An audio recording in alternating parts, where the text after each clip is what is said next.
प्रातरश्विना प्रातर्भगं भूषणं ब्रह्मणस्पतिं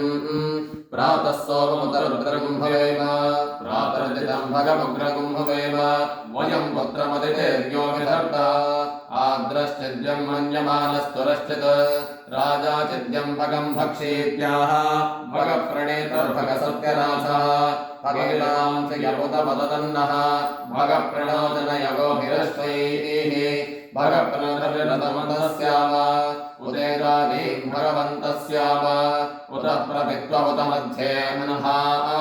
उतोदितामगवान् सूर्यस्य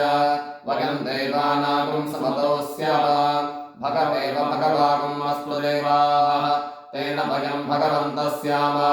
तन्तो भगसर्वगिज्जो हवीमि स नो भगपुर एता भवेह समध्वरायोषसो नमन्त रथिक्रावे भचतये पदाय अर्वाचीनं वसुविदं भगन्नः रथमिवाश्वावाजिन आवहन्तो अश्वावतीर्गोमतीर्न उषासः वीरवती सरवच्छन्तु भद्राः कटर्दुहाना विश्वतः पटीनाः यूयं पात स्वस्तिभिः सदा नः यो वा अग्ने भागिनकुं सन्तमसा